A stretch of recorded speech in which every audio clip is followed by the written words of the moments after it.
ဟုတ်ကဲ့ပါကိုရမင်္ဂလာပါကျွန်တော်တို့ဒီ Windows 11မှမဟုတ် Windows 10တွေရောပြီးလို့ရှိရင်ကျွန်တော်တို့ရုံသုံးကြောင်းသုံးဖြစ်တဲ့ကျွန်တော်တို့ဒီ Word Excel PowerPoint ပေါ့နော်ကျွန်တော်တို့ဒီ Office software တွေရော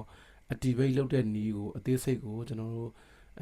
channel မှာတင်ထားပေးတယ် TG channel ပေါ့နော်ကျွန်တော်အရှိကောက်ပြောမပြတော့ရှေ့ကောက်ပြောပြရင်ခဏဘန်လို့ TG channel ပေါ့နော် channel ရဲ့ link ကတော့ကျွန်တော် TikTok ဒီ profile အောက်မှာ link ချပေးထားတယ်ကဲအဲ့ link ကိုဝင်လို့မရဘူးဆိုလို့ရှိရင်လည်းကျွန်တော် Telegram account တွေရောဆက်သွယ်ဖုန်းနံပါတ်တွေကျွန်တော်ချပေးထားတယ်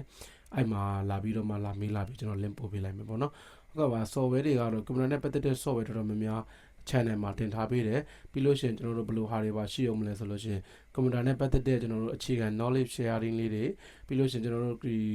Adobe software နဲ့ပတ်သက်တဲ့ computer software တွေကို error ဖြစ်လို့ရှိရင်သုံးလို့မရတဲ့ error တွေအဲ့လိုမျိုးဖြစ်လေဆိုလို့ရှိရင် Adobe software တွေကိုဘယ်လိုမျိုးသုံးလို့ရအောင်ဘယ်လိုမျိုးလုပ်မလဲ error ဖြစ်ရှင်းနည်းလေးတွေတင်ထားပေးတယ်ပြီးလို့ရှိရင်ကျွန်တော် Facebook marketing boost service တွေပေါ့နော်အဲ့ဒီ service တွေအတွက်ဗန်ချိတ်နည်းတွေအစားအသေးစိတ်ပြီးလို့ရှိရင်တခြားသောအဲ့လိုမျိုး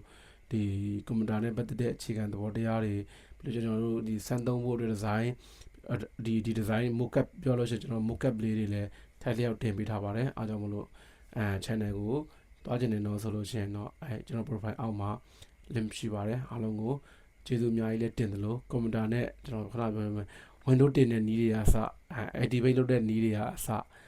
Windows 10ကိုဘယ်လိုမျိုး ban ရမလဲဆိုတဲ့နည်းတွေအစတင်ထားပေးပါတယ်အားလုံးကိုကျေးဇူးအများကြီးတင်ပါတယ်